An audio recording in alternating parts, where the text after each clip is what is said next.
Straight ലൈനിലേക്ക് സ്വാഗതം. പലപ്പോഴും എഴുതുന്ന സമയത്ത് വായനക്കാരെങ്ങനെ ചിന്തിക്കും, സമൂഹം എങ്ങനെ സ്വീകരിക്കുമെന്നൊരു ചിന്തയെ ഞാൻ പുലർത്താറില്ല. സാഹിത്യ അക്കാദമിയുടെ ചരിത്രത്തിൽ ഇങ്ങനൊരു കാര്യമുണ്ടായിട്ടുണ്ട്. ഇത് ഉദ്യോഗസ്ഥ മേധാവികളുടെ ചില ഈഗോവും വാശിയും. ഇവിടുത്തെ എപ്പോഴും സ്ത്രീ എഴുത്തുകാരികൾക്ക് ഒരു ലൈംഗികതയും പ്രണയമൊക്കെ തുറന്നു പറഞ്ഞാൽ ഇവള് ഈ ജാതി സ്ത്രീയാണ് എന്ന നിലയ്ക്ക് അവരെ കാണൽ തുടങ്ങും. മറ്റേ ഹോമോസെക്ഷുവാലിറ്റി ഒരു പരിഹാസവും തമാശയായിട്ട് മാത്രമേ കൃതികളിൽ വന്നിരുന്നുള്ളൂ. പക്ഷേ നമ്മളെ മലബാറിലെല്ലാം ധാരാളം നിലനിൽക്കുന്ന ഒരു വിഷയമാണ്. ആ പറയുന്നത് തന്നെ മരിച്ചുപോയ MT യോടുള്ള ഒരു അനീതിയായിരിക്കും എന്ന് തോന്നുന്നു. ശ്രീനാരായണ ഗുരുവിൻ്റെ കൃതികൾ പരിശോധിച്ചാൽ, സമീപനങ്ങൾ നോക്കിക്കഴിഞ്ഞാൽ ഹിന്ദു സന്യാസിയായിട്ട് തന്നെയാണ്. മഹാത്മജിയെ തന്നെ കൂടുതൽ ഉൾവെളിച്ചത്തിലേക്ക് എത്തിച്ചത് ഗുരുവാണ് എന്ന് നമ്മൾ പറയേണ്ടി വരും. ആ എഴുത്തച്ഛനെ അടക്കം തള്ളിക്കളയാന്ന് പറഞ്ഞു കഴിഞ്ഞാൽ പിന്നെ എന്തിനെ പിടിച്ചിട്ടാണ് മലയാളി നിൽക്കുക? പ്രശസ്ത സാഹിത്യകാരനും കേന്ദ്ര സാഹിത്യ അക്കാദമി എക്സിക്യൂട്ടീവ് കമ്മിറ്റി അംഗവും മലയാള ഭാഷ കൺവീനറുമായ ശ്രീ KP രാമനുണ്ണിയാണ് നമ്മുടെ ഇന്നത്തെ അതിഥി. നമസ്കാരം ശ്രീ KP രാമനുണ്ണി. നമസ്കാരം. ഇപ്പം കേന്ദ്ര സാഹിത്യ അക്കാദമി എക്സിക്യൂട്ടീവ് കമ്മിറ്റി അംഗമാണ്, മലയാള ഭാഷയുടെ അക്കാദമിയുടെ കൺവീനറുമാണ്. ഇപ്പോൾ ഏറ്റവും പ്രധാന ചോദ്യം, ഇത്തവണ അവാർഡ് വിതരണം ഇതുവരെ നടന്നിട്ടില്ല. പ്രഖ്യാപനം പോലും പത്രസമ്മേളനം പ്രഖ്യാപിച്ച ശേഷം പിൻവലിക്കുകയും അങ്ങ് ഉൾപ്പെടെ ചില ഭാഷകളിലെ അംഗങ്ങൾ ആ ഭാഷയിൽ കിട്ടിയ അവാർഡുകൾ ഏതാണെന്ന് വെളിപ്പെടുത്തുകയും ചെയ്തു. ഈ ഒരു സാഹചര്യം വളരെ നിർഭാഗ്യകരമായി പോയില്ലേ? എന്തുകൊണ്ട് ഇങ്ങനെ സംഭവിച്ചു? വളരെ നിർഭാഗ്യകരമായൊരു കാര്യമാണ് സംഭവിച്ചത്. കാരണം സാഹിത്യ അക്കാദമിയുടെ ചരിത്രത്തിൽ ഇങ്ങനൊരു കാര്യമുണ്ടായിട്ടില്ല. പിന്നെ നമ്മുടെ കേന്ദ്ര സാഹിത്യ അക്കാദമി എന്ന് പറഞ്ഞാൽ ഏഷ്യയിലെ അല്ല, ലോകത്ത് തന്നെ ഏറ്റവും കൂടുതൽ ഭാഷകളുടെ പരിപാടികൾ നടത്തുകയും പ്രസിദ്ധീകരണങ്ങൾ പുറത്തിറക്കുകയും ചെയ്യുന്ന വലിയൊരു പ്രസ്ഥാനമാണ്. ജവഹർലാൽ നെഹ്റു തുടങ്ങിയതാണ്. അത് വളരെ കൃത്യതയോടുകൂടി പരമാവധി നിഷ്പക്ഷമായിട്ട് പുരസ്കാരങ്ങളൊക്കെ നിർണ്ണയിക്കുന്ന രീതിയിലാണ് മുന്നോട്ട് പോകുന്നത്. അത് ജനാധിപത്യ രീതിയിലാണ്. എഴുത്തുകാരനെയാണ് ഇതിൽ മെമ്പർമാരായിട്ടും തെരഞ്ഞെടുത്തുകൊണ്ട് എക്സിക്യൂട്ടീവ് കമ്മിറ്റി മെമ്പറായിട്ടൊക്കെ വരികയും അവരുടെ നിയന്ത്രണത്തിലാണ്, പുറമേയുള്ള ഒരു ശക്തികളുടെ നിയന്ത്രണവുമല്ലാതെ രാഷ്ട്രീയത്തിൻ്റെ പിടുത്തങ്ങളില്ലാത്ത ഒരു രീതിയിലാണ് മുന്നോട്ട് പോകുന്നത്. ഈ വർഷം പ്രധാനപ്പെട്ട അവാർഡിൻ്റെ നിർണയമെല്ലാം ആ സിസ്റ്റപ്രകാരം നടന്നു കഴിഞ്ഞിട്ട് ഈ അവാർഡ് അംഗീകരിക്കണം എക്സിക്യൂട്ടീവ് കമ്മിറ്റി, എന്നാലാണത് ഒഫീഷ്യലി അംഗീകരിക്കപ്പെടുള്ളൂ. അപ്പോൾ അതിനു വേണ്ടിയിട്ട് 24 ഭാഷയിലത്തെ കൺവീനർമാരും ഡൽഹിയിലെത്തുകയും മീറ്റിംഗ് നടത്തുകയും ചെയ്യുമ്പോൾ കൾച്ചറൽ മിനിസ്ട്രിയിൽ നിന്ന് ഒരു ഒബ്ജക്ഷൻ, അവിടുത്തെ ജോയിൻറ്റ് സെക്രട്ടറി, ഇത് തൽക്കാലം ഒന്ന് ഹോൾഡ് ചെയ്യണം, ഞങ്ങൾക്ക് ആലോചിക്കാണ്ട് എന്ന് പറഞ്ഞു. അപ്പോൾ ഞങ്ങൾ പറഞ്ഞു, ആലോചിക്കുന്ന പ്രശ്നമൊന്നുമില്ല, ഞങ്ങളിവിടെ വന്നത് ഇത് അംഗീകരിക്കാൻ വേണ്ടിയിട്ടാണ്. മാത്രമല്ല കേന്ദ്ര സാഹിത്യ അക്കാദമി സ്വയം ഭരണാധികാരമുള്ളതാണ്. അതിന് കൾച്ചറൽ മിനിസ്ട്രി ഫണ്ട് തരുന്നു എന്ന് പറഞ്ഞാലും കൾച്ചറൽ മിനിസ്ട്രിയുടെ കീഴിൽ നിൽക്കുന്ന ഒരു സ്ഥാപനമല്ല ഇത്. അതൊക്കെ പറഞ്ഞു. പക്ഷെ അവർ വീണ്ടും വീണ്ടും ആ കാര്യം തന്നെ പറഞ്ഞുകൊണ്ടിരുന്നപ്പോൾ ഞങ്ങൾ കുറച്ച് ക്ഷുഭിതരായി സംസാരിക്കേണ്ടി വന്നു. ജോയിൻറ്റ് സെക്രട്ടറി കൾച്ചറൽ സെക്രട്ടറിയെ വിളിച്ചിട്ട് ഇങ്ങനെ കാര്യങ്ങൾ, അവിടെ ചില ഡ്രാമകളെല്ലാം ഉണ്ടായി. അത് ഞാൻ മുഴുവൻ പറയുന്നില്ല. പ്രസിഡൻ്റ് അപ്പോൾ ധീരമായിട്ടുള്ള ഒരു സ്റ്റാൻഡ് എടുത്ത് ഞങ്ങളിവിടെ കൂടിയത് അംഗീകരിക്കാനാണ് എന്ന് പറഞ്ഞിട്ട് ലിസ്റ്റ് വായിച്ച് ഞങ്ങൾ അംഗീകരിച്ച് റെക്കോർഡിലായി കഴിഞ്ഞു അത്. അപ്പം അതുകൊണ്ട് അക്കാഡമി അവാർഡുകളെല്ലാം അംഗീകരിക്കപ്പെട്ടു. പക്ഷേ പ്രസ്സിൻ്റെ മുന്നിലുള്ള പ്രഖ്യാപനം സെക്രട്ടറിയാണ് നടത്തേണ്ടത്. ഇപ്പോൾ സെക്രട്ടറി എന്ന് പറഞ്ഞാൽ കൾച്ചറൽ മിനിസ്ട്രിയിലത്തെ ഒരു ഉദ്യോഗസ്ഥയാണ്. അത് ശരി. അല്ല, സ്വതന്ത്രമായിട്ടുള്ളൊരു സെക്രട്ടറി ആണെങ്കിൽ സെക്രട്ടറിക്ക് കൾച്ചറൽ മിനിസ്ട്രിയിൽ നിന്ന് വല്ല ഓർഡർ വന്നാലും അനുസരിക്കേണ്ട ഉത്തരവാദിത്തം പൂർണ്ണമായിട്ടില്ല. 1 മണിക്കൂർ കൊണ്ട് ഞങ്ങൾ എക്സിക്യൂട്ടീവിൽ ഇത് അംഗീകരിച്ച് 1 മണിക്കൂർ കൊണ്ട് ഒരു MOUൻ്റെ എല്ലാം കാര്യം വന്ന് കൾച്ചറൽ മിനിസ്ട്രിയിൽ നിന്ന് ഇത് പുറമേ പ്രഖ്യാപിക്കരുത് എന്ന് പറഞ്ഞിട്ട് സെക്രട്ടറിക്ക് ഒരു ഓർഡർ വന്നു. അപ്പോൾ അവർക്ക് അത് ധിക്കരിക്കാൻ വയ്യ. അങ്ങനെ സാങ്കേതികമായിട്ട് പ്രഖ്യാപിക്കാതിരിക്കുകയാണ്. അക്കാര്യത്തിൽ മാറ്റമൊന്നും ഉണ്ടായിട്ടില്ല ഇപ്പോഴും. ഇല്ല, ഒരു മാറ്റവും വരുത്താൻ സാധ്യമല്ല ഈ അവാർഡിൻ്റെ കാര്യം. അല്ല, അവാർഡ് വേണമെങ്കിൽ പ്രഖ്യാപിക്കാമല്ലോ ഇനിയും. അതിനൊക്കെ എപ്പോഴാണ് അത് പഠന നീക്കങ്ങൾ നടന്നുകൊണ്ടിരിക്കുന്നുണ്ട്. ഇത് കേന്ദ്ര സർക്കാരിൻ്റെ ഒരു കൈകടത്തലാണോ ഇത്? സത്യം പറയുകയാണെങ്കിൽ തുടക്കത്തിൽ കേന്ദ്ര സർക്കാരിന് ഇതിലിപ്പോൾ ഒന്നും ചെയ്യണമെന്നുണ്ടായിരുന്നില്ല. വേണമെങ്കിൽ അവർക്ക് മുന്നേ ചെയ്യാമായിരുന്നു. അതെ, ഇത് ഉദ്യോഗസ്ഥ മേധാവികളുടെ ചില ഈഗോവും വാശിയുമാണ്. അതാണ്. ഈ സെക്രട്ടറിമാരൊക്കെ നമുക്ക് അറിയാലോ, അവർ വലിയ ഈഗോ ആണ്. അവരിടയ്ക്ക് മറ്റുള്ളവരിൽ നിന്ന് കിട്ടുന്ന ബഹുമാനം എഴുത്തുകാരിൽ നിന്ന് കിട്ടുന്നില്ല എന്നൊരു ഫീൽ ഉണ്ടാവാം. വഴി പക്ഷേ കേന്ദ്ര സർക്കാർ കേൾക്കേണ്ടി വന്നു. പക്ഷേ ഇപ്പോൾ കേന്ദ്ര സർക്കാർ എന്നെ പലരും ബന്ധപ്പെടുകയൊക്കെ ചെയ്ത് കൾച്ചറൽ മിനിസ്റ്ററെയൊക്കെ ബന്ധപ്പെട്ട് ഇപ്പോൾ അത് വേറെ ചില അതിൻ്റെ മുഴുവൻ കാര്യങ്ങൾ ഞാൻ വെളിപ്പെടുത്തുന്നില്ല. അതിപ്പോൾ വൈകാതെ പ്രഖ്യാപിക്കുമെന്നാണ് പ്രതീക്ഷിക്കുന്നത്. പൊതുവെ കേന്ദ്ര സാഹിത്യ അക്കാദമിയുടെ പ്രവർത്തനങ്ങളിൽ അങ്ങനെ സർക്കാർ ഇടപെടാറുണ്ടോ? പൊതുവെ തീരെ ഇടപെടാറില്ല, കുറേ കാലമായിട്ട് ഇടപെടാറില്ല. പക്ഷേ ഇപ്പോൾ കുറേശ്ശെ കൾച്ചറൽ മിനിസ്ട്രി ഇങ്ങനെ ഓരോ കാര്യങ്ങൾ പറഞ്ഞിട്ട് പിന്നെ അവരൊരു സ്വാധീനം, അവരൊരു പിടുത്തം കൂട്ടാനുള്ള ശ്രമങ്ങൾ നടക്കുന്നുണ്ട്. ഈ അവാർഡ് നിർണയത്തിൽ ചില നിർദ്ദേശങ്ങൾ വെക്കുന്നു. കൂടുതൽ ജനകീയമാക്കാൻ വേണ്ടിയിട്ട് നോട്ടിഫിക്കേഷൻ കൊടുക്കുക, പരസ്യം കൊടുക്കുക. അത് പിന്നെ ഒരു ഡെമോക്രാറ്റിക് ആയിട്ടുള്ള കാര്യമുണ്ട്, ഞങ്ങൾ അംഗീകരിച്ചു. എന്നിട്ടും പിന്നെ വേറെ ചില MOU ഉണ്ട്. ഇങ്ങനെ ഓരോ കാര്യങ്ങൾ. അതുപോലെ കേന്ദ്ര സാഹിത്യ അക്കാദമി അവാർഡിന് നേരത്തെ എഴുത്തുകാർ അപേക്ഷിക്കേണ്ടതില്ലായിരുന്നല്ലോ. ഇല്ല, അവർക്കും അപേക്ഷിക്കാമെന്നുള്ളൊരു വ്യവസ്ഥ കൂടി വന്നു. അതിപ്പോൾ ഗവൺമെൻറ് എന്നുള്ളൊരു ഡയറക്ഷൻ അങ്ങനെ ആയിക്കൂടെ ചോദിച്ചപ്പോൾ അത് പിന്നെ കുറച്ചും കൂടിയും ജനകീയവൽക്കരിക്കുകയല്ലേ ചെയ്യുന്നത്. അപ്പോൾ അതുകൊണ്ട് ഞങ്ങളത് അംഗീകരിച്ചു. അങ്ങനെയാണ് ചെയ്തത്. ഇപ്പം മലയാള സാഹിത്യത്തിലെ ഏറ്റവും ശ്രദ്ധേയനായ ഒരു എഴുത്തുകാരനാണ് അങ്ങ്. ഇപ്പോൾ വിധാതാവിൻ്റെ ചിരി മുതൽ ഗ്രേറ്റ വരെ ഒരു നീണ്ട കരിയറിൽ ഒരുപാട് ശ്രദ്ധേയമായ നോവലുകൾ കേരള സാഹിത്യ അക്കാദമി, കേന്ദ്ര സാഹിത്യ അക്കാദമി അവാർഡ്, വയലാർ അവാർഡ് ഉൾപ്പെടെയുള്ള ഏറ്റവും ശ്രേഷ്ഠമായ അംഗീകാരങ്ങളും ലഭിച്ചു. ഇപ്പോൾ ഏറ്റവും ഒടുവിൽ അങ്ങയുടേതായി പുറത്തു വന്ന ഗ്രേറ്റ ഒരു കഥാസമാഹാരമാണ്. അതിൽ ഗ്രേറ്റയിൽ പ്രതിപാദിക്കുന്ന വിഷയം ഈ പരിസ്ഥിതിയുമായി ബന്ധപ്പെട്ടതാണ്. ചൂരൽമല ഉണ്ടാവുന്നതിന് മുമ്പാണ് ആ കഥാസമാഹാരം പുറത്തിറങ്ങിയത്. പല കഥകളിലേക്ക് പോയാലും താങ്കളുടെ സൃഷ്ടികളിലെല്ലാം ഒരു പ്രവചന സ്വഭാവമുള്ള കാര്യങ്ങൾ, അല്ലെ പലരും ആവിഷ്കരിക്കാൻ മടിക്കുന്ന കാര്യങ്ങൾ, അതൊക്കെ വരുന്നു. ഗ്രേറ്റയിലേക്ക് വരാനുള്ളൊരു കാരണം എന്താണ്?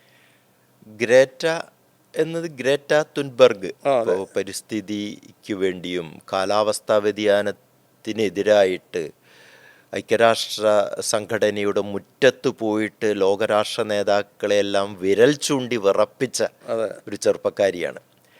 അപ്പോൾ ഇതിൽ കഥ എന്ന് പറഞ്ഞാൽ പിന്നെ വയനാട്ടിൽ പിന്നെ കബനി എന്ന് പറഞ്ഞൊരു പെൺകുട്ടിക്ക് ഗ്രേറ്റയുടെ പറ്റിയിട്ടൊക്കെ മനസ്സിലാക്കി അതിൽ ആരാധന മൂത്തിട്ട് അവരുടെ പോലെ പരിസ്ഥിതി സംരക്ഷണത്തിന് വേണ്ടി കാർബൺ എമിഷൻ, അതാണല്ലോ പിന്നെ കാലാവസ്ഥാ വ്യതിയാനം ഉണ്ടാക്കുന്നത്, അതിനെതിരായിട്ട് നിരാഹാരം കിടക്കുക, പിന്നെ വയനാടും കൂടി ഇങ്ങനെ നശിച്ചു പോകും എന്ന് പറഞ്ഞിട്ട് ആൾക്കാരെ ബോധവൽക്കരിക്കുക ഒക്കെ ചെയ്യുന്ന ഒരു കുട്ടിയുടെ പ്രവർത്തനമാണ് അതിൽ വരുന്നത്. ആ കുട്ടിക്ക് പിന്നെ പെട്ടെന്ന് കുറച്ച് കഴിഞ്ഞപ്പോഴേക്ക് മസ്തിഷ്ക ജ്വരം വന്നിട്ട് അബോധാവസ്ഥയിൽ കിടക്കുകയാണ്. അപ്പോൾ അവരിങ്ങനെ അബോധാവസ്ഥയിൽ ഈ കുട്ടി കിടക്കുമ്പോൾ എനിക്ക് ഗ്രേറ്റ ചേച്ചിയെ കാണണേ എന്ന് പറഞ്ഞിട്ട് ഇങ്ങനെ കരയുകയാണ്. അപ്പോൾ ഡോക്ടർമാരൊക്കെ പറഞ്ഞു ഈ അവസ്ഥയിൽ അവരുടെ അഭീഷ്ടങ്ങളൊക്കെ പിന്നെ ആഗ്രഹങ്ങൾ സഫലീകരിക്കുന്നത് നല്ലതാണ്, ധൈര്യം. പക്ഷേ ഗ്രേറ്റനെ കൊണ്ടുവരാൻ പറ്റുമോ?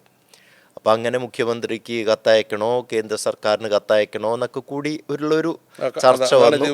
അതെ, ഒടുക്കം അതാണ് ഇതിവൃത്തം. ഒടുക്കം പിന്നെ ഇവരെ പിന്നെ ഒരു മച്ചുനൻ ഉണ്ട്, അയാൾ എന്നെ നേരിട്ട് മെയിലയച്ചപ്പോൾ ഗ്രേറ്റ നേരിട്ട് ഇങ്ങോട്ട് വരികയാണ്. ഗ്രേറ്റ വരുമ്പോഴേക്ക് പ്രകൃതിയെല്ലാം മാറുന്നു, ഗ്രേറ്റനെ അങ്ങനെ ഒരു കാൽപ്പനികമായിട്ടും ഗ്രേറ്റ വരുമ്പോഴേക്ക് വെള്ളസൂക്കടൊക്കെ കുറേ മാറുന്നു. അതൊരു യൂണിവേഴ്സൽ തീമാണ് അല്ലേ?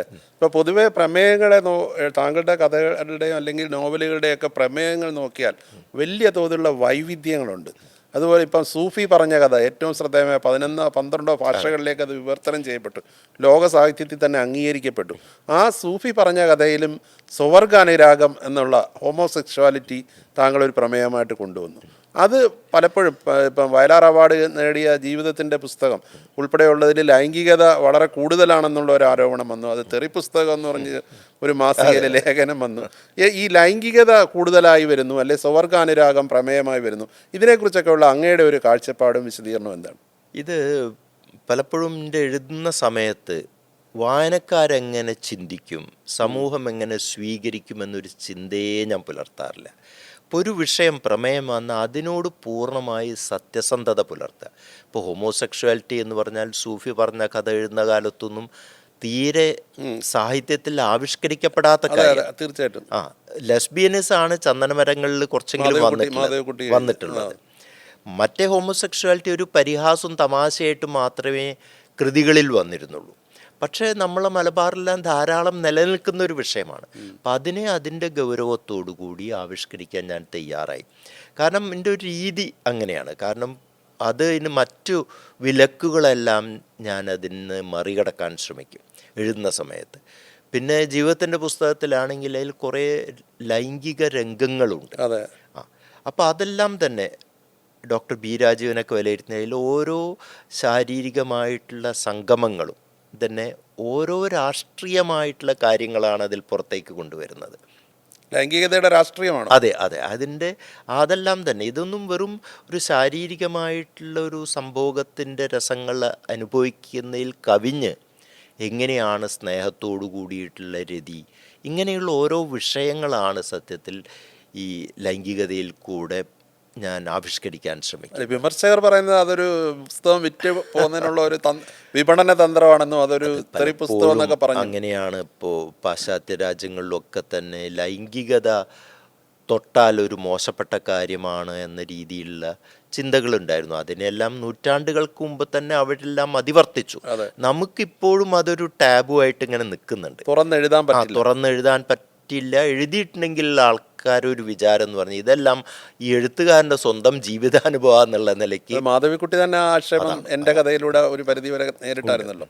ഇവിടുത്തെ എപ്പോഴും സ്ത്രീ എഴുത്തുകാരികൾക്ക് ഒരു ലൈംഗികതയും പ്രണയമൊക്കെ തുറന്നു പറഞ്ഞാൽ ഇവൾ ഈ ജാതി സ്ത്രീയാണ് എന്ന നിലയ്ക്ക് അവരെ കാണൽ തുടങ്ങും. ഈ സ്വവർഗാനുരാഗത്തിന്റെ പേരിൽ താങ്കളുടെ പേരിൽ അത്തരം വിമർശനങ്ങൾ വന്നിട്ടുണ്ടോ? താങ്കൾ അങ്ങനെ ഒരാളാണെന്നുള്ള? അല്ല, അങ്ങനെയും ഇപ്പം ചിലർ വ്യാഖ്യാനിക്കാനെല്ലാം വളരെ അപൂർവമായിട്ട് ശ്രമിച്ചിട്ടുണ്ട്.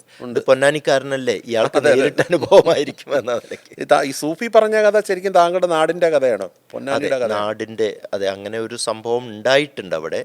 ഈ രീതിയിലൊന്നുമല്ല കഥ പോകുന്നെങ്കിലും ഒരു നായർ തറവാടിലെ ഒരു സ്ത്രീനെ ഒരു മുസൽമാൻ വിവാഹം കഴിക്കുകയും വിവാഹം കഴിച്ച് മതം മാറിയിട്ടും ഇവള് പറയാണ് എനിക്ക് മച്ചില ഭഗവതിനെ ദിവസം പ്രാർത്ഥിക്കണം എന്ന് പറയുമ്പോൾ വീട്ടിൻ്റെ തൊടിയിൽ തന്നെ ഒരു കോവിലുണ്ടാക്കി കൊടുക്കുക. അപ്പം അത് വലിയ പ്രശ്നമായി. അപ്പോൾ ഇവളോട് ചോദിക്കുന്നു, ഇതെല്ലാം തന്നെ ഈ സൂഫി പറഞ്ഞ കഥയിൽ വരുന്നുണ്ട്, നിനക്ക് സർവശക്തനായ അള്ളാഹുവിനെ ആരാധിക്കാൻ പരിചയപ്പെടുത്തി തന്നില്ലേ? അവർ മുസ്ലിയാർ ചോദിക്കുകയാണ്. പിന്നെ എന്തിനാണ് ഇങ്ങനെയുള്ള ദേവതകൾ? അത് അവിടെ ഇരിക്കുന്നത് സർവശക്തനായിട്ടുള്ള ഈശ്വരനല്ല, അതിൻ്റെ ഉമ്മയാണ് അവിടെ ഇരിക്കുന്നത്. ഉമ്മേനെ സ്നേഹിച്ചൂടെ? അത് ദൈവാരാധനയാ മാറുന്നില്ലല്ലോ എന്നാണ് അവർ മറുപടി പറയുന്നത്.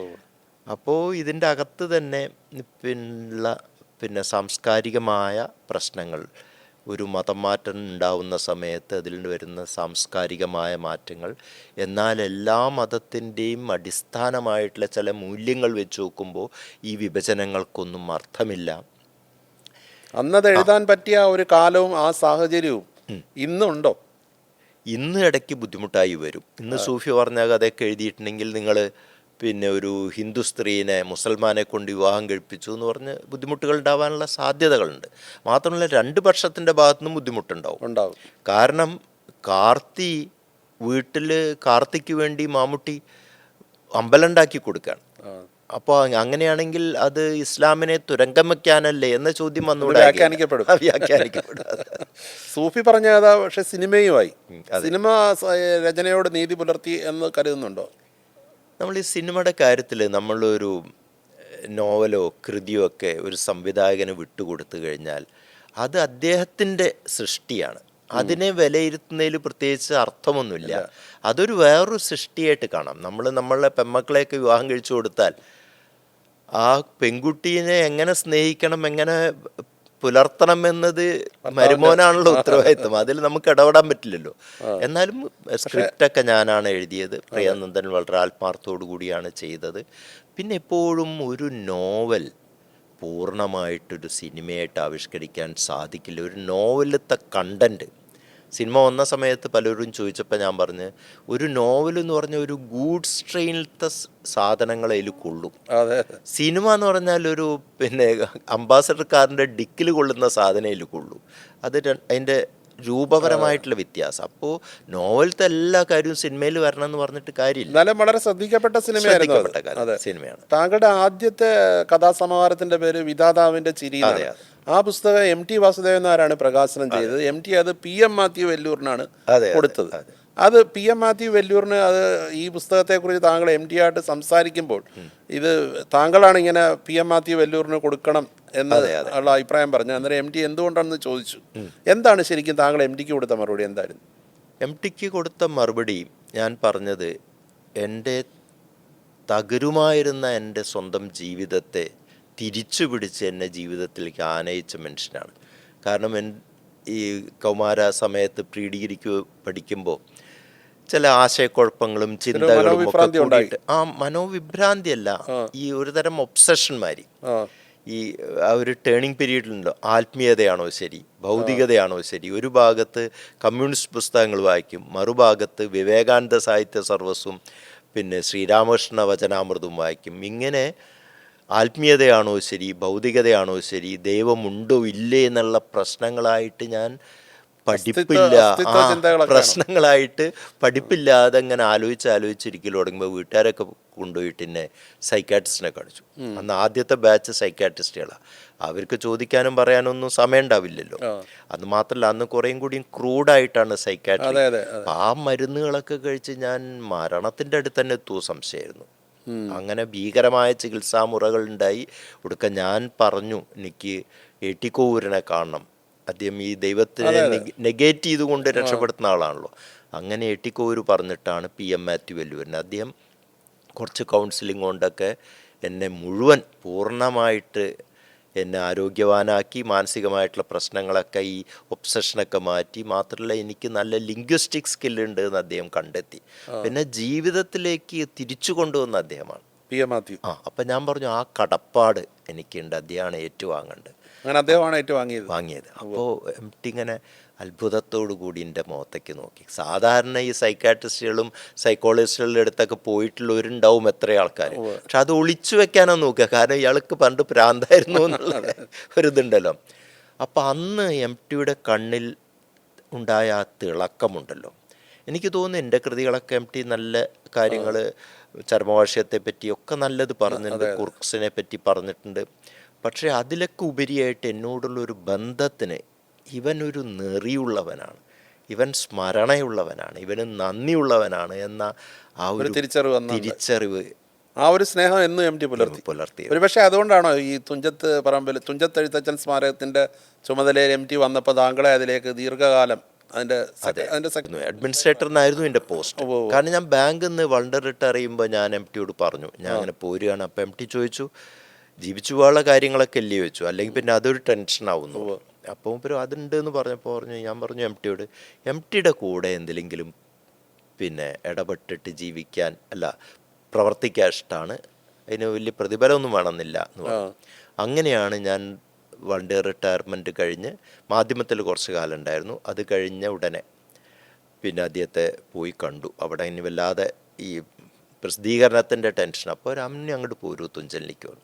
അപ്പോൾ ഈ പണ്ട് നടന്ന ഈ കാര്യം MTക്ക് തന്നെ പൂർണ്ണ വിശ്വാസമായിരുന്നു എന്നതാണ്.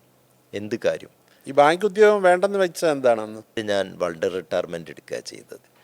കാരണം എനിക്കത് തീരെ പറ്റുന്നില്ല. എനിക്ക് എഴുതാനൊക്കെ ഉള്ള താല്പര്യം അവിടെ ഈ പ്രൊമോഷനോട് കൂടി കൂടിയിട്ട് ഓഫീസർ തസ്തികയിലേക്ക് വന്നപ്പോൾ ഭയങ്കര വർക്ക് ലോഡ്. അപ്പം എനിക്ക് മനസ്സിലായി, ഒന്നുകിൽ ബാങ്ക് ജോലി തുടരുകയാണെങ്കിൽ എനിക്കിനി കൂടുതലായിട്ടൊന്നും മുന്നോട്ട് സാഹിത്യത്തിൽ പോകാൻ പറ്റില്ല, കണക്കിൻ്റെ ലോകത്ത് പെട്ടു. അതെ. അങ്ങനെ ഒരു 21 വർഷമായപ്പോൾ ഒരു വൾണ്ടർ റിട്ടയർമെന്റിനുള്ള ഒരു പെൻഷൻ എലിജിബിലിറ്റി വന്നപ്പോൾ വൾണ്ടർ റിട്ടയർമെന്റ് 21 വർഷത്തെ സർവീസ് ആയപ്പോൾ. അതെ. അത് ശരി. അങ്ങനെയാണ് പിന്നീട് മാധ്യമത്തിലേക്ക് അവിടെ 41 വയസ്സിൽ ഞാൻ വൾണ്ടർ റിട്ടയർമെന്റ് എടുത്തു. അതെ. അങ്ങനെയാണ് പിന്നീട് MTയുടെ അടുത്ത് എത്തിച്ചത്. ഈ തുഞ്ചത്ത് എഴുത്തച്ഛൻ സ്മാരകത്തിന്റെ പ്രവർത്തനം എങ്ങനെ, അതിനെക്കുറിച്ചൊക്കെ ചിലപ്പോൾ ചില പ്രമുഖ സാഹിത്യകാരന്മാരൊക്കെ വിമർശനം ഉന്നയിച്ചിട്ടുണ്ട്. ചിലരെയൊക്കെ അവിടെ നിന്ന് അകറ്റി നിർത്തി എന്നുള്ള ആക്ഷേപം ഉണ്ടായിട്ടുണ്ട്. അവസാനം അവിടെ നിന്ന് ഇറങ്ങി പോകുമ്പോൾ MTയായിട്ട് എന്തെങ്കിലും അഭിപ്രായ വ്യത്യാസം ഉണ്ടായിരുന്നു? ഒന്നും ഉണ്ടായിട്ടില്ല. ഇതൊക്കെ വളരെ, ഞാൻ പിന്നെ അവിടെ 21 വർഷം പൂർത്തീകരിച്ചു. അപ്പം ആ സമയത്ത് മലയാള സർവകലാശാലയിൽ ഡോക്ടർ അനിൽ വെള്ളത്തോൾ വന്നു. അഡ്ജന്റ് ഫാക്കൽറ്റി എന്ന് പറഞ്ഞിട്ടുള്ള ഒരു കുറച്ച് കാലമായി തുടങ്ങി UGCയുടെ ഇതാണ്. അപ്പോൾ അനിൽ വള്ളത്തോളിന് എന്നോട് ചോദിക്കാൻ മടി, കാരണം ഞാൻ തുഞ്ചൻ എം.ടിനെ വിട്ടുപോരാനുള്ള ഒരു ബുദ്ധിമുട്ടുണ്ടാവുമോ, പക്ഷേ മുന്നോട്ട് രഹസ്യമായിട്ട് ചോദിച്ചു, രാമനുണ്ണി വരികയാണെങ്കിൽ ഞങ്ങൾക്ക് വലിയ സന്തോഷമാണ് സാഹിത്യ രചനാ വിഭാഗത്തിൽ നിന്ന്. അപ്പോൾ പക്ഷേ എം.ടിനെ അങ്ങ് അവിടെ തുഞ്ചൻ വർമ്മ അങ്ങനെ ഉത്തരവാദിത്തമില്ലാതെ ഞാൻ പോരില്ല. പക്ഷെ അന്ന് മറ്റ് പല കാര്യങ്ങളിലും കെ.എസ്. ശ്രീകുമാർ അവിടെ ഇടപെട്ടിരുന്നു.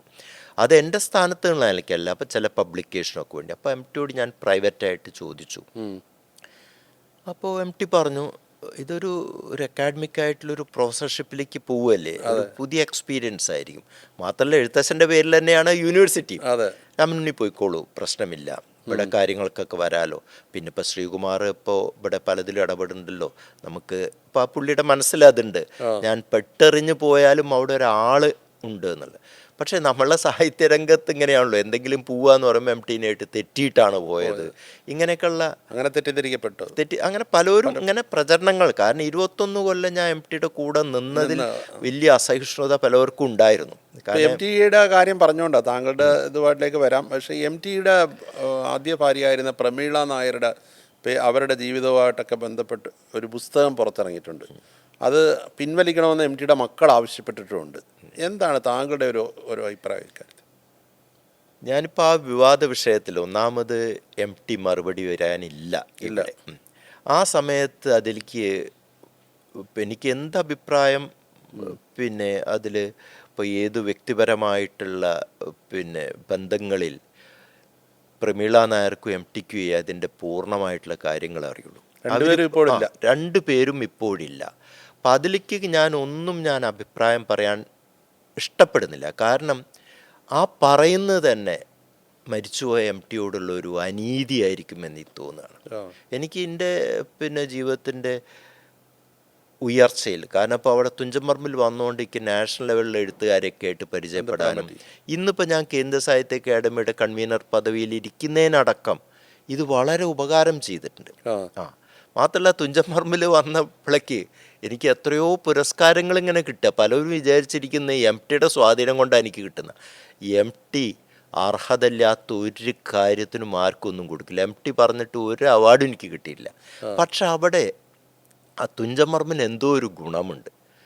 പിന്നെ എം.ടിയുടെ പറ്റി പലവർക്കും പല അഭിപ്രായ വ്യത്യാസമുണ്ട്. പക്ഷെ എം.ടി അനർഹമായ കാര്യമൊന്നും ചെയ്യില്ല. പക്ഷെ എം.ടിയുടെ കൂടെ നിന്നവർക്കൊക്കെ എന്തെങ്കിലും ഒരു ഉയർച്ച ഉണ്ടോ? എന്താ അതിൻ്റെ? എം.ടി തുഞ്ചൻ പറമ്പിനെ കുടുംബസ്വത്താക്കി മാറ്റി എന്ന് പറയുന്ന ഒരു വിമർശനമുണ്ട്. തുഞ്ചൻ പറമ്പിനെ ലോകം മുഴുവൻ അറിയുന്ന ഒരു കേന്ദ്രമാക്കി മാറ്റി എം.ടി ആയിരുന്നു. എം.ടി വരുന്നതിൻ്റെ മുമ്പ് അവിടെ ചില എക്സിബിഷനും ചില ഗാംബ്ലിങ്ങും ഒക്കെ നടത്തുന്ന ആഘോഷങ്ങൾ മാത്രം അവിടെ നടന്നിരുന്നു. അതിനെ ഏറ്റവും അർത്ഥസമ്പുഷ്ടമായ പ്രവർത്തനങ്ങളുടെ ഒരു വേദിയാക്കി അദ്ദേഹം മാറ്റി. മറ്റ് ഇന്ത്യൻ ഭാഷകളിൽ നിന്നുള്ളവരൊക്കെ എങ്ങനെയാണ് തുഞ്ചൻ പറമ്പ് ഇങ്ങനെ നടത്തിക്കൊണ്ടുപോകുന്ന അറിയാൻ വേണ്ടി വരുന്ന ആൾക്കാരടക്കം ഉണ്ടായിരുന്നു. സർക്കാർ ഗ്രാൻഡോടുകൂടി പ്രവർത്തിക്കുന്ന ഒരു സ്ഥാപനമാണല്ലോ അത്. അതെ. അതിൽ പക്ഷേ ചിലരെയൊക്കെ അദ്ദേഹം അകറ്റി നിർത്തി അദ്ദേഹത്തിൻ്റെ താല്പര്യങ്ങൾ സംരക്ഷിക്കാൻ നോക്കി എന്നൊക്കെ ഉള്ള വിമർശനവും വന്നിട്ടുണ്ട്. സത്യം പറയുകയാണെങ്കിൽ എനിക്കറിയാം അവിടെ അഡ്മിനിസ്ട്രേറ്ററായിട്ട് എം.ടിക്ക് എതിരായിട്ട് ഭീകരമായിട്ടുള്ള ആരോപണങ്ങൾ ഉന്നയിച്ചവരെ കൂടി അവിടെ വിളിച്ചിട്ടുണ്ട്. എം.ടിക്ക് അതിലൊക്കെ വളരെ വിശാലമായിട്ടുള്ള. പിന്നെ ചില പ്രശ്നങ്ങളിൽ ചിലർ അവിടെ പ്രശ്നമാണ്, അവിടേക്ക് ഞാൻ കടക്കില്ല എന്നൊക്കെ പറഞ്ഞിട്ടുള്ള വലിയ എഴുത്തുകാർ ഉണ്ടല്ലോ. അപ്പോൾ അവരൊക്കെ പിന്നെ എം.ടിക്ക് വിളിക്കാൻ പറ്റുമല്ലോ, ഞാൻ അവിടെ കടക്കില്ല എന്ന് പറഞ്ഞ ഒരാളെ. അപ്പം അങ്ങനത്തെ രീതിയിൽ എം.ടി അല്ലാത്ത രീതിയിൽ എല്ലാവരെയും കൊണ്ടുവരാൻ ശ്രമിക്കുന്ന ഒരാളാണ്. എം.ടിനോട് അവിടെ ഞാൻ പലപ്പോഴും അഭിപ്രായങ്ങൾ പൊന്നുവരെ വിളിച്ചുകൊണ്ട് എല്ലാവരും മൂപ്പര് ഒന്നിനും എതിര് പറയാമല്ലോ. പുള്ളിക്ക് എതിരായി പ്രവർത്തിക്കുന്നു, ആരോപണങ്ങൾ ഉന്നയിക്കുന്നവരെ അടക്കം അവിടെ ക്ഷണിക്കുന്നതിൽ എം.ടി എതിരെ നിൽക്കാറില്ല. താങ്കൾ ജീവിതത്തിലേക്ക് വന്നു കഴിഞ്ഞാൽ താങ്കൾ ഒരു ശാസ്ത്രജ്ഞനോ അല്ലെങ്കിൽ ഒരു ഡോക്ടറോ ഒക്കെ ആകാൻ ആഗ്രഹിച്ച വ്യക്തിയാണ്. പക്ഷേ യാദൃച്ഛ്യമായിട്ടാണ് എഴുത്തിലേക്ക് വന്നത്. അതിൻ്റെ ഒരു എങ്ങനെയാണ് അത് സംഭവിച്ചത്? ഞാൻ നേരത്തെ പറഞ്ഞില്ലേ PM മാത്യുവിനൊക്കെ ആയിട്ട് ബന്ധപ്പെട്ട് ഞാൻ പഠിക്കുന്ന കാലത്ത് എനിക്ക് സയന്റിസ്റ്റ് ആവാനാണ് താങ്കളുടെ പല രചനകളിലും ശാസ്ത്രം വരുന്നുണ്ട്. അതെ. പ്രീ ഡിഗ്രിക്ക് പഠിക്കുമ്പോൾ ഞാൻ ബയോളജി എടുത്ത് നല്ല മാർക്കും ഒക്കെ ആയിട്ടാണ് ഞാൻ SSLC പാസ്സായത്. പിന്നെ ഇതുമാതിരി ചില ചിന്താപരമായ പ്രശ്നങ്ങൾ വന്നു. ആത്മീയതയാണോ ഭൗതികതയാണോ ശരി, പഠിപ്പ് തൽക്കാലം നിർത്തിവെക്കേണ്ടി വന്നു. ഭീകരമായിട്ടുള്ള സൈക്കാട്രിക് ചികിത്സകൾക്ക് വിധേയനാകേണ്ടി വന്നു. അതിൽ നിന്ന് PM മാത്യുവിനെ രക്ഷിച്ചപ്പോൾ അദ്ദേഹം കണ്ടെത്തി രാമനുട്ടിക്ക് നല്ല ലിംഗ്വിസ്റ്റിക് സ്കില്ലുണ്ട്. പിന്നെ ഈ കറുത്ത കാലഘട്ടം പലതും നമ്മളെ ആവിഷ്കരിക്കാൻ വേണ്ടിയിട്ട് പ്രചോദിപ്പിക്കുമല്ലോ. അങ്ങനെയാണ് ഞാൻ എഴുത്തുകാരനായിട്ട് വന്നത്. സ്കൂളിൽ പഠിക്കുന്ന കാലത്തൊക്കെ എന്തെങ്കിലും സാഹിത്യ സമാജത്തിനൊക്കെ എന്തെങ്കിലും 2 വാക്ക് പറയാനല്ലാതെ എഴുത്തുകാരനാവണം എന്നുള്ളൊരു മോഹമേ എനിക്കുണ്ടായിരുന്നില്ല. ആത്മീയതയിലും വളരെ തൽപരനായിട്ട് അതിൻ്റെ ഒരു ആഴങ്ങളിലേക്ക് പോകാൻ ശ്രമിച്ചിട്ടുണ്ട്. ഈ ശ്രീനാരായണ ഗുരു ഒരു ഹിന്ദു സന്യാസിയാണ്, ഏത് ഹിന്ദു സന്യാസി എന്ന് പറഞ്ഞ് എഴുതിയിട്ടുണ്ട്. അങ്ങനെ എഴുതാൻ കാരണം എന്താണ്? ശ്രീനാരായണ ഗുരു ഒരു ഹിന്ദു സന്യാസിയാണോ അല്ലയോ? ശ്രീനാരായണ ഗുരുവിൻ്റെ കൃതികൾ പരിശോധിച്ചാൽ, സമീപനങ്ങൾ നോക്കിക്കഴിഞ്ഞാൽ ഹിന്ദു സന്യാസിയായിട്ട് തന്നെയാണ്. ഹിന്ദു സന്യാസി തീർച്ചയായിട്ടും ഹിന്ദു സന്യാസിയാണ്. ആ ഹിന്ദു സന്യാസി എന്ന് പറഞ്ഞാൽ എന്താണ് ശരിയായ ഹിന്ദു? ശരിയായ ഹിന്ദു എന്ന് പറഞ്ഞാൽ എല്ലാവരെയും ഉൾക്കൊള്ളുന്ന ഏറ്റവും വിശാലമായിട്ടുള്ളൊരു ഹിന്ദുവിനെയാണ്. ഗണപതിനെ സ്തുതിച്ചുകൊണ്ടുള്ള സ്തോത്രങ്ങൾ, ശിവനെ, ഇതൊക്കെ എഴുതിയിട്ടുള്ള ആൾ ഹിന്ദു സന്യാസി അല്ല എന്ന് പറയാൻ പറ്റില്ല. അപ്പം അങ്ങനെയുള്ള ആൾ എന്താണ് ശരിയായിട്ടുള്ള ഹിന്ദു, മാത്രമല്ല എന്താണ് ശരിയായ മതവിശ്വാസം, എല്ലാ മതങ്ങളുടെയും മൂല്യം എന്താണെന്ന് കാണിച്ച്, അതുകൊണ്ടാണല്ലോ ഒരു ജാതി ഒരു മതം ഒരു ദൈവം എന്ന് പറഞ്ഞു. ഇങ്ങനെ ഒരു മഹാത്മാവിനെ ലോകം കണ്ടിട്ടില്ല എന്ന, എല്ലാ മതങ്ങളുടെയും പൊരുളിൻ്റെ ഏകത്വം മനസ്സിലാക്കിക്കൊണ്ട്, അത് തന്നെയാണ് ഹൈന്ദവതയുടെ ശരിയായിട്ടുള്ള അകക്കാമ്പതാണ്. അപ്പോൾ ഗുരു ഹിന്ദു സന്യാസി തന്നെ. ഏത് ഹിന്ദു എന്നതാണ് ചോദ്യം എന്ന് പറയുമ്പോൾ, ഇപ്പോൾ ഹിന്ദു എന്ന് പറഞ്ഞ് പലരും കാട്ടിക്കൂട്ടുന്ന അതിക്രമങ്ങളും വൃത്തികേടുകളും അല്ല ഹൈന്ദവത. അത് ഗുരുവിൻ്റെ മാതിരിയുള്ള വിശാല വീക്ഷണത്തിൻ്റേതായിട്ടുള്ളതാണ്. വിവേകാനന്ദൻ പറഞ്ഞ മാതിരി എല്ലാ മതങ്ങളുടെയും മാതാവാണ് ഹൈന്ദവത എന്ന് പറഞ്ഞല്ലോ. ഗുരുവും അങ്ങനെയായിരുന്നു. ഗുരു എല്ലാവരെയും കരുണാവാൻ നബി മുത്തുരത്നമോ എന്ന് പാടിയിട്ടുള്ള ആളാണ്. അപ്പം അങ്ങനെ എല്ലാവരും ശ്രീരാമശോരംസരൊക്കെ പറഞ്ഞ മാതിരി എല്ലാ പുഴകളും ഒരു കടലിലേക്ക് പോകുന്ന പോലെയാണ്, എല്ലാ മതങ്ങളും ഒരേ ലക്ഷ്യത്തിലേക്കാണ് എത്തുന്നത് എന്ന പൊരുളറിഞ്ഞ ഹിന്ദുവായിരുന്നു. ഇപ്പം നമ്മളിന്ന് സംസാരിക്കുന്ന ദിവസം മഹാത്മാഗാന്ധിയുടെ രക്തസാക്ഷിത്വ വാർഷിക ദിനമാണ്. മഹാത്മാഗാന്ധിയും ഗുരുവും തമ്മിലുള്ള സംവാദം തന്നെ 100 വർഷം പിന്നിട്ടു. അത് അങ്ങനെ ഒരിടത്ത് പറഞ്ഞിട്ടുണ്ട്, ഈ ഗുരുവിൻ്റെ ആയിട്ടുള്ള ഈ സംഭാഷണം മഹാത്മാഗാന്ധിയെയും സ്വാധീനിച്ചിട്ടുണ്ടെന്ന്. അതേത് രീതിയിലാണ്? തീർച്ചയായിട്ടും മഹാത്മാഗാന്ധിയുടെ വർണ്ണാശ്രമ ധർമ്മത്തെ പറ്റിയിട്ട് അദ്ദേഹത്തിന് വർണ്ണാശ്രമധർമ്മം ശരിയാണല്ലോ, എന്നാൽ ജാതീയത വർണ്ണാശ്രമധർമ്മത്തിനായിട്ട് ബന്ധമൊന്നുമില്ല, അത് വേറൊരു സാധന. അപ്പോൾ അതിലൊക്കെ ചില ആശയക്കുഴപ്പങ്ങളുണ്ടായിരുന്നു. എല്ലാവരും വ്യത്യസ്തരല്ലേ? ഇപ്പോൾ അദ്ദേഹം ആ മാവിൻ ചോട്ടിൽ വന്നിട്ട് ഈ മാവിൻ്റെ ഇലകളെല്ലാം വ്യത്യസ്തമല്ലേ എന്ന് ചോദിച്ചതിൻ്റെ ചോദ്യം, മനുഷ്യനിൽ വ്യത്യസ്തമായ കഴിവുകളില്ലേ? ഗുരു പറഞ്ഞു, അതിൻ്റെ ഒന്ന് പിഴിഞ്ഞ് ചാറെടുത്തു നോക്കൂ, അതെല്ലാം ഒന്നാണെന്ന്. അപ്പോൾ ഈ വ്യത്യസ്തതക്കുള്ളിൽ ഒരു ഏകത്വമുണ്ട്. അഭേദബോധത്തിൻ്റെ ആളായിരുന്നു ശ്രീനാരായണ ഗുരു. അഭേദമായിരുന്നു അദ്ദേഹത്തിന് എന്നും ഉണ്ടായിരുന്നത്. അപ്പോൾ എനിക്ക് തോന്നല്ല, സത്യമായിട്ട് തന്നെ മഹാത്മജിയെ തന്നെ കൂടുതൽ ഉൾവെളിച്ചത്തിലേക്ക് എത്തിച്ചത് ഗുരുവാണ് എന്ന് നമ്മൾ പറയേണ്ടി വരും. യാതൊരു സംശയം. താങ്കളുടെ ഒരു നിരീക്ഷണം. നേരത്തെ ടാഗോറെല്ലാം ഇങ്ങനെ ഒരു മഹാത്മാവിനെ ഞാൻ കണ്ടിട്ടില്ല എന്നാണ് പറഞ്ഞത്. ഇപ്പം നമ്മൾ ഈ പല വിവാദങ്ങളും ഒക്കെ ഇങ്ങനെ ഉണ്ടാകുന്ന കാലഘട്ടമാണ്. ഇപ്പം അങ്ങ് അടുത്തിടെ അധ്യാത്മ രാമായണത്തിൻ്റെ സാരസ്വത രഹസ്യം എന്ന് പറഞ്ഞൊരു ലേഖനം എഴുതി. പക്ഷേ അതിനെ അതിനിശ്ചിതമായിട്ട് വിമർശിച്ച് TS ശ്യാംകുമാർ രംഗത്ത് വന്നു. ഇതിനെക്കുറിച്ച് എന്താണ് താങ്കളുടെ ഒരു നിരീക്ഷണം? ഇതെല്ലാം ഇന്ന് നമ്മുടെ സമൂഹത്തിലുണ്ടാവുന്ന ചില അനാവശ്യമായ ചില തീവ്രവാദങ്ങൾ, അസഹിഷ്ണുത, ഇതിൻ്റെ എല്ലാം പ്രകടനമാണ്. തുഞ്ചത്തെഴുത്തച്ഛനെ ബ്രാഹ്മണൻ്റെ അടിമയായിട്ട് നടന്ന ആളാണ്, ദളിത് വിരുദ്ധനാണ്, അതുകൊണ്ട് തന്നെ അധ്യാത്മരാമായണം വായിക്കുന്നത് ഭരണഘടനാ വിരുദ്ധമാണ് എന്നൊക്കെ പറയുമ്പോൾ യാതൊരു അർത്ഥവുമില്ലാത്ത അസംബന്ധമായിട്ടുള്ള കാര്യമാണ്. അസംബന്ധമാണ്. ഇത് മാത്രമല്ല, ഇങ്ങനെയുള്ള പ്രസ്താവനകൾ കൊണ്ട് നമ്മൾ സമൂഹത്തിൽ വിഭജിതമാക്കുക, സമൂഹത്തെ വിഭജിക്കുകയാണ്. എഴുത്തച്ഛൻ എന്ന് പറഞ്ഞാൽ നമ്മൾ ഭാഷാപിതാവായിട്ട് കരുതുന്ന എഴുത്തച്ഛൻ, മലയാളത്തിന് കയ്യും കണക്കുമുണ്ടാക്കിയ എഴുത്തച്ഛൻ നമ്മളെല്ലാം കൂട്ടിയോജിപ്പിക്കുന്ന ഒരു ശക്തിയാണ്. ആ എഴുത്തച്ഛനെ അടക്കം തള്ളിക്കളയാന്ന് പറഞ്ഞു കഴിഞ്ഞാൽ പിന്നെ എന്തിനെ പിടിച്ചിട്ടാണ് മലയാളി നിൽക്കുക? മാത്രമല്ല, ഈ എഴുത്തച്ഛൻ ബ്രാഹ്മണരുടെ കോപം കൊണ്ട്, അതായത് കീഴാളനായിരുന്നു എഴുത്തച്ഛൻ, ജാതിയിൽ വരേണ്യനായിരുന്നില്ല. അദ്ദേഹം സംസ്കൃതത്തിൽ കൃതികൾ രചിക്കുകയും പിന്നെ വീട്ടിൽ വെച്ചിട്ട് കളരി നടത്തുകയൊക്കെ ചെയ്തതിൽ അസഹിഷ്ണുക്കളായിട്ടുള്ള ബ്രാഹ്മണർ രാജാവിനോട് പറഞ്ഞ് രാജകോപം കൊണ്ട് തല പോകേണ്ടതായിരുന്നു എഴുത്തച്ഛൻ്റെ. ആഴ്വാഞ്ചേരി തമ്പ്രാക്കളുടെ ഒരു ദയ കൊണ്ടാണ് നാട് കടത്തലാക്കി മാറ്റിയത്. ഏറ്റവും ദളിതരായിട്ടുള്ളവരെ, ന്യൂനപക്ഷങ്ങളെയെല്ലാം തൻ്റെ കളരിയിൽ പഠിപ്പിച്ച ആളാണ് എഴുത്തച്ഛൻ. അങ്ങനെയുള്ള എഴുത്തച്ഛനെയാണ് ദളിത് വിരുദ്ധനും ബ്രാഹ്മണൻ്റെ ഒത്താശക്കാരനുമാണെന്ന് പറയുന്നത്. സാഹിത്യം വായിച്ചാൽ മനസ്സിലാകില്ല ചിലവർക്കൊന്നും, അത് വേറെ വിഷയം. പക്ഷെ അതൊരു ക്രിമിനൽ കുറ്റമാക്കി മാറ്റുകയാണ് ചെയ്യുന്നത് ശ്യാംകുമാറെല്ലാം, എഴുത്തച്ഛനെ എല്ലാം ഇങ്ങനെ അവഹേളിക്കുന്നുകൊണ്ട്. അത് പെട്ടെന്ന് വിവാദങ്ങളിലൂടെ വലിയ ശ്രദ്ധ ആകർഷിക്കാൻ വേണ്ടിയുള്ള ഒരു ശ്രമം കൂടിയാണോ അത്? എനിക്ക് പറയാനുള്ളത്, ഇപ്പോൾ ശ്യാംകുമാർ സംസ്കൃതത്തിലൊക്കെ നല്ല പാണ്ഡിത്യമുള്ള ആളാണ്. പക്ഷേ ശ്യാംകുമാർ ഇപ്പം ചെയ്യുന്നത് പണ്ട് ബ്രാഹ്മണർ ചെയ്ത അതേ പരിപാടിയാണ്. അതായത് പല ആൾക്കാരെയും പല കള്ളികളിലാക്കിയിട്ട് പിന്നെ അവർ ഇന്ന ആൾ പറഞ്ഞാൽ അത് തെറ്റാണ് എന്ന നിലയ്ക്ക് കാണുക. ഇപ്പം ഞാൻ പറഞ്ഞു എന്നുള്ളപ്പോൾ എനിക്കൊക്കെ ഒരു വരേണ്യമായിട്ടുള്ള എന്തോ അടുപ്പമുള്ളതുകൊണ്ടാണ് ഞാൻ ഇങ്ങനെ പറയുന്നത്. ഈ ബ്രാഹ്മണിക്കൽ ഫിലോസഫി തന്നെയാണ് ശ്യാംകുമാറും പിന്തുടരുന്നത് എനിക്ക് പറയേണ്ടി വരും. കാരണം എന്താ, ബ്രാഹ്മണർ ഇതാണ് ചെയ്തിരുന്നത്. കാരണം അതിൽ മറ്റൊരു ജാതിക്കാരനൊന്ന് പറഞ്ഞ് അവൻ ജാതി വേറെ ആവുന്നതുകൊണ്ട് മാത്രം അവൻ പറയുന്നത് തെറ്റ് എന്നുള്ളതാണ്. അല്ലെങ്കിൽ എഴുത്തച്ഛൻ എന്താ ചെയ്ത്, എഴുത്തച്ഛൻ മര്യാദാ പുരുഷോത്തമനായിട്ടുള്ളൊരു രാമനെ സൃഷ്ടിച്ചുകൊണ്ട് ഗുഹനെ നെഞ്ചോട് തേർക്കുന്ന രാമനാണ്. ദളിതനായിട്ടുള്ള ഗുഹനെ, ആദിവാസിയായിട്ടുള്ള ശബരിയുടെ വീട്ടിൽ പോയിട്ട് ശബരീനെ കെട്ടിപ്പിടിച്ചിട്ടുള്ള, അവർ തന്നിട്ടുള്ള ഭക്ഷണം സ്വീകരിച്ചിട്ടുള്ള രാമനാണ്. അങ്ങനെയുള്ള രാമൻ എങ്ങനെ ദളിത് വിരുദ്ധനാകുന്നത്? അപ്പോൾ ഇതെല്ലാം തന്നെ സമൂഹത്തിൻ്റെ അകത്ത് വിഭജനങ്ങൾ ഉണ്ടാക്കുകയാണ്.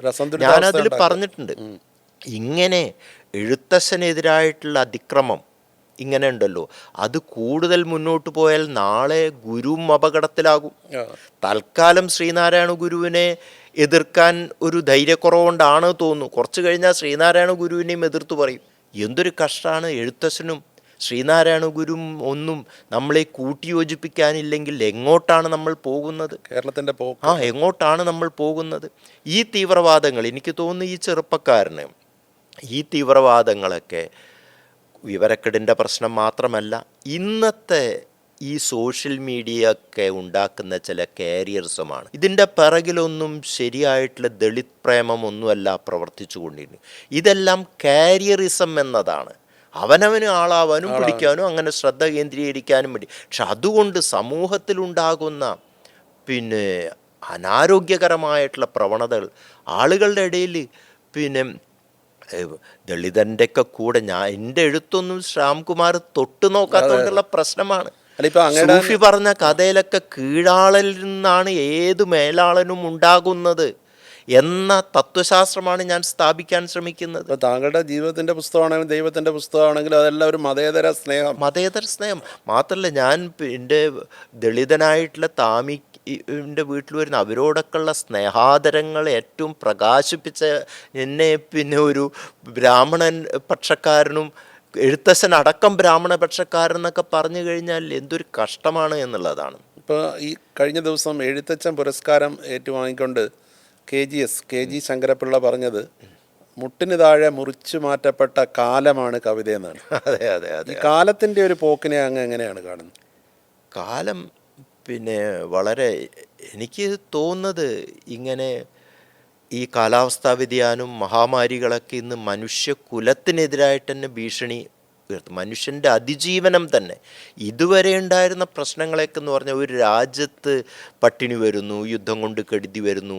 ഇപ്പോൾ നാം നേരിടുന്ന പ്രശ്നം എന്ന് പറഞ്ഞാൽ ഈ കുലം തന്നെ മുടിയുമോ ഇല്ലേ എന്നുള്ളതാണ്. കാലാവസ്ഥാ വ്യതിയാനം, മഹാമാരികളൊക്കെ ഇനിയും വലിയ മഹാമാരികൾ വരാൻ പോകുന്നു എന്നുള്ള പ്രിഡിക്ഷൻ ഉണ്ട്. ഇങ്ങനെ പിന്നെ കാർബൺ എമിഷൻ തുടർന്നു കൊണ്ടിരിക്കുകയാണ്. 30-40 കൊല്ലം കൊണ്ട് ഭൂമിയിലെ 1/3 ജീവിക്കാൻ സാധിക്കുകയില്ല. നരകതുല്യമാവും. ബോംബെയും കൊച്ചിയൊക്കെ മുങ്ങിപ്പോവും. അപ്പം ശാസ്ത്രം പറയുന്നത് മനുഷ്യൻ ഐക്യത്തോടു കൂടി നിൽക്കണം. എല്ലത് ഒരു രാജ്യത്തെ മനുഷ്യരല്ല, ഭൂലോകത്തുള്ള എല്ലാ മനുഷ്യരും ഐക്യത്തോടു കൂടി നിന്നാൽ മാത്രമേ ഈ കാലാവസ്ഥാ വ്യതിയാനത്തെല്ലാം നേരിടാൻ സാധിക്കുകയുള്ളൂ. മനുഷ്യൻ ഐക്യത്തോട് നിന്നാൽ പോലെ സർവഭൂതങ്ങളുടെയും സുസ്ഥിതി ഉറപ്പുവരുത്തണം. അതാണ് ഗുരു പറഞ്ഞത്, പീഡയൊരു ഉറുമ്പിനും വരുത്തരുത് എന്ന് പറയാനുള്ള കാരണം അതാണ്. അങ്ങനെ ഐക്യം ആവശ്യപ്പെടുന്ന സമയത്താണ് ലോകത്ത് തല്ല് കണ്ടില്ലേ. ഇപ്പോൾ ഉക്രൈനിൽ റഷ്യ അടിച്ചു, പാലസ്തീനിൽ കൊല്ലാക്കൊല ചെയ്യുന്നു ഇസ്രയേൽ, ഇപ്പം ഇതാ ഇറാനും. ഇപ്പോൾ അമേരിക്ക രണ്ടും കൽപ്പിച്ചിട്ടാണ് ഇറങ്ങിയിരിക്കുന്നത്. അപ്പോൾ മനുഷ്യൻ മണ്ടനായിട്ട് ഈ കുലം മുടിയാൻ പോകുന്നോ എന്നുള്ളൊരു സംശയം കൂടി എനിക്കുണ്ട്. അപ്പോൾ ഈ കൊച്ചു കേരളത്തിലെങ്കിലും നമുക്കൊന്ന് ഐക്യത്തുകൂടെ നിന്നൂടെ എന്ന് വിചാരിക്കുമ്പോഴാണ് ഇങ്ങനെ വിഭാഗീയതകൾ ഉണ്ടാക്കാൻ വേണ്ടി, കാലുഷ്യങ്ങൾ ഉണ്ടാക്കാൻ വേണ്ടി ചിലർ ശ്രമിക്കുന്നു. എനിക്കെതിരായിട്ട് ഇദ്ദേഹത്തിൽ നിന്ന് വന്നത് എനിക്ക് മാത്രമല്ല, സുനിൽ പേളയടത്തിനെയും അദ്ദേഹം കഠിനമായി മതേതരത്വത്തെ ആർക്ക് ചോദ്യം ചെയ്യാൻ പറ്റും? കാരണം കേന്ദ്ര സാഹിത്യ അക്കാദമി അവാർഡ് കിട്ടിയപ്പോൾ ആ തുക എത്ര 2-3 രൂപ ഉമ്മയ്ക്ക് കൊടുക്കുക ഞാൻ ചെയ്തു. മതഭ്രാന്തന്മാരായ കൊല്ലപ്പെട്ട ജുനൈദിന്റെ. മതേതരത്വത്തിനോടും എൻ്റെ ആയുഷ്മാൻ ഭവ എന്നുള്ള കഥയിലെങ്കിലും വായിച്ചു വെച്ചാൽ ഇദ്ദേഹം ഒരിക്കലും ഇങ്ങനെ ഇതാക്കില്ലായിരുന്നു. അത്രയ്ക്ക് ദളിത് സ്വത്വത്തിനോട് ചേർന്ന് കഥകൾ എഴുതുന്ന ഒരാളാണ്. പക്ഷെ എനിക്കതിൽ അത്ഭുതമൊന്നുമില്ല. സുനിൽ പേളയോടും സക്കറിയൊക്കെ ഇദ്ദേഹത്തിന്റെ കൂരമ്പുകൾ കൊണ്ടിട്ടുള്ള ആളാണ്. വിശ്വാസിയുടെ മതേതര ചിന്തകൾ എന്ന് പറഞ്ഞും താങ്കൾ എഴുതിയില്ലേ? ഉണ്ട്. അതായത് ആ വിശ്വാസം വേണം, പക്ഷെ അത് മറ്റൊരു മതത്തെ ഹനിക്കുന്നതാവരുത്. അതുണ്ട്. പലരും എന്നോട് ചോദിച്ചിട്ടുണ്ട്. ഞാൻ 19 വയസ്സ് മുതൽ ട്രേഡ് യൂണിയനിസ്റ്റാണ്. എഴുത്തുകാരൻ മാത്രം ബാങ്കിൽ ചേർന്ന മുതൽക്ക് ട്രേഡ് യൂണിയൻ ആക്ടിവിസ്റ്റായിട്ട് വളരെ പുരോഗമന ശക്തികളുടെ കൂടെ തന്നെ നിന്നിട്ടില്ല. അപ്പം എന്നോട് ചോദിക്കും, നിങ്ങൾ ഒരു ഇടതുപക്ഷക്കാരനൊക്കെ ആയിട്ട് ഇങ്ങനെ ഒരു വിശ്വാസിയാണെന്ന് ഇങ്ങനെ തുറന്നു പറയുന്നത് ശരിയാണോ? അപ്പം ഞാൻ പറയുന്നതിൽ ശരിക്ക് മതത്തിൻ്റെ അകത്തും ഒരു വിപ്ലവാത്മകമായിട്ടുള്ള മൂല്യമുണ്ട്. ശരിക്കും എല്ലാ മതങ്ങളും ഓരോ വിപ്ലവ പ്രസ്ഥാനങ്ങളായിട്ട് തുടങ്ങിയതാണ്. പിന്നെ അത് ഈ പൗരോഹിത്യവും അതിൻ്റെ സ്ഥാപനങ്ങളും ഒക്കെ ഇതായിപ്പോയതാണ്. അപ്പോൾ ശരിക്ക് ഇതിൻ്റെ ഉള്ളിൽ കിടക്കുകയാണെങ്കിൽ മതവും കമ്മ്യൂണിസ്റ്റ് സങ്കല്പമൊക്കെ എല്ലാം ഏകോദര സഹോദരന്മാരാണെന്നാണ് ഞാൻ പറയാം. മതത്തിൻ്റെ അകത്തും ഒരു സ്വർഗസങ്കല്പമുണ്ട്, എല്ലാം തികഞ്ഞ ഒരു സങ്കല്പമുണ്ട്. കമ്മ്യൂണിസത്തിൻ്റെ അകത്തും സഹജീവിയുടെ ശബ്ദം സംഗീതമായി കേൾക്കുന്ന ഒരു സ്വർഗരാജ സങ്കല്പമുണ്ട്. അപ്പം മതത്തിൻ്റെ അകത്തുള്ള സാങ്കല്പികമായിട്ടുള്ള ആശയവും കമ്മ്യൂണിസത്തിൻ്റെ അകത്തും ഒരേ തരത്തിലൊരു സങ്കല്പനങ്ങളിലേക്കുള്ള ഒരു യാത്രയുണ്ട്. പക്ഷെ 2 വഴിയാണെന്ന് മാത്രം. അപ്പം ഏകോദര സഹോദരന്മാരാണ് മതവും ഇടതുപക്ഷ ചിന്തകളും എന്ന് വിശ്വസിക്കുന്ന ഒരാളാണ്. എഴുത്തുകാരൻ പക്ഷേ ആക്ടിവിസ്റ്റ് ആകേണ്ടതുണ്ടോ? എഴുത്തുകാരൻ ആക്ടിവിസം എന്ന് പറഞ്ഞാൽ എഴുത്ത് തന്നെ ഒരു ആക്ടിവിസമാണ്. ഇടയ്ക്ക് അത് നമുക്ക് പ്രകടമായിട്ട് കാണിക്കേണ്ടതായിട്ട് വരും. രാഷ്ട്രീയമായിട്ട് പക്ഷം പിടിക്കേണ്ടതുണ്ടോ?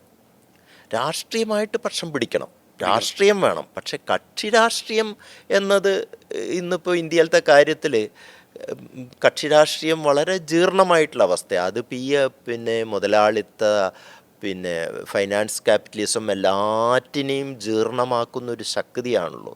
എല്ലാം ജീർണമായിക്കൊണ്ടിരിക്കുക. പക്ഷേ അതിനെ ശരിയായ രാഷ്ട്രീയത്തിൻ്റെ കൂടെ തന്നെയാണ് ഞാൻ നിൽക്കുന്നത്. ആ രാഷ്ട്രീയത്തിൻ്റെ അകത്ത് മതങ്ങളുടെ വിപ്ലവ മൂല്യങ്ങൾ കൂടി ഉത്തേജിപ്പിച്ചുകൊണ്ട് മതത്തിൻ്റെ കോർ വാല്യൂസിനെ ഉന്മീലനം ചെയ്തുകൊണ്ട് അതിൻ്റെ വർഗീയമായിട്ടുള്ള ഫാസിസ്റ്റ് പ്രവണതകളെ എതിർക്കാൻ വേണ്ടിയിട്ടാണ്. അതുകൊണ്ടാണ് ദൈവത്തിൻ്റെ പുസ്തകത്തിൽ ശ്രീകൃഷ്ണനെയും നബീനെയും സഹോദരന്മാരായി ചിത്രീകരിച്ചത്. കാരണം ഈ ശ്രീകൃഷ്ണനെ കൊണ്ടും ശ്രീരാമനെ കൊണ്ടും അവരുടെ ശരിയായിട്ടുള്ള ശ്രീകൃഷ്ണനെയും ശരിയായിട്ടുള്ള ശ്രീരാമനെയും അവതരിപ്പിച്ചുകൊണ്ട് മാത്രമേ നമുക്ക് ഹിന്ദു ഫാസിസത്തിനെതിരായിട്ട് പ്രവർത്തിക്കാൻ പറ്റുള്ളൂ. താങ്കളെ വിമർശിക്കുന്ന ചിലർ അടക്കം പറയുന്ന ഒരു കാര്യം, താങ്കൾ ഇസ്ലാമിക ഫണ്ടമെൻ്റലിസത്തെ അനുകൂലിക്കുന്ന ആളാണെന്നാണ്. ഫണ്ടമെൻ്റലിസത്തിൻ്റെ യാതൊരു ഇസ്ലാമിൻ്റെ അകത്തുള്ള തീവ്രവാദങ്ങളും ഭീകരവാദത്തിനും ഏറ്റവും എതിരായിട്ട് എഴുതിയ ആളാണ് ഞാൻ നോവലിൽ കൂടെ. എൻ്റെ ദൈവത്തിൻ്റെ പുസ്തകത്തിലെ നബി എന്ന് പറഞ്ഞാൽ എല്ലാ ഇസ്ലാമിക തീവ്രവാദങ്ങൾക്കും ഭീകരവാദങ്ങൾക്കും എതിരായി ഉന്നതനും ഉദാത്തനും കരുണാമയനുമായിട്ടുള്ള നബീനെ ഞാൻ സൃഷ്ടിച്ച് ഇതാണ് ഇസ്ലാം ചൂണ്ടിക്കാണിക്കാൻ വേണ്ടിയിട്ടായിരുന്നു അത്. യഥാർത്ഥ ഇസ്ലാമിനെയാണ് ചൂണ്ടിക്കാണിച്ചത്. അതെ, യഥാർത്ഥ ഇസ്ലാമിനെ ചൂണ്ടിക്കാണിച്ചുകൊണ്ട് മാത്രമേ, നബിയെ കൂട്ടുപിടിക്കാതെ നമുക്ക് ഇസ്ലാം ഭീകരവാദത്തിനെ എതിർക്കാൻ സാധിക്കുകയില്ല. അതുപോലെ ഗാന്ധിയുടെ രാമനെ ഉയർത്തിപ്പിടിച്ചുകൊണ്ട് മാത്രമേ പള്ളി പൊളിക്കുന്ന രാമനെ എതിരായിട്ട് നമുക്ക് പ്രവർത്തിക്കാൻ സാധിക്കുകയുള്ളൂ. അങ്ങനെയാണ് മതത്തിൻ്റെ പിന്നെ വിപ്ലവ മൂല്യത്തെ ഉപയോഗിക്കേണ്ടത്. അല്ലാതെ ഈ വെസ്റ്റേൺ മോഡേണിസത്തിൻ്റെ ഈ യുക്തിവാദം ഉണ്ടല്ലോ, വെറും യാന്ത്രിക യുക്തിവാദത്തിൻ്റെ വഴിയിൽ എവിടെയെല്ലാമോ ഇടതുപക്ഷം യാന്ത്രിക യുക്തിവാദത്തിൻ്റെ പിറകെ പോയോ അവിടെയെല്ലാം ഇടതുപക്ഷത്തിന് വീഴ്ചയേ ഉണ്ടായിട്ടുള്ളൂ. മാർക്സിൻ്റെ അവസാനത്തെ എത്തനോളജിക്കൽ നോട്ട്സ്, അവസാനത്തെ കൃതികളൊക്കെ വായിച്ചിട്ടുണ്ടെങ്കിൽ മാർക്സ് വെസ്റ്റേൺ മെയിൻ സ്ട്രീം മോഡേണിറ്റിയുടെ ആ കുടുക്കിൽ നിന്ന് രക്ഷപ്പെട്ടിട്ട് വളരെ വിശാലമായി ചിന്തിച്ച നമ്മൾ പലപ്പോഴും മാർക്സിൻ്റെ അവസാന പുസ്തകങ്ങളൊന്നും മര്യാദയ്ക്ക് വായിച്ചിട്ടില്ല.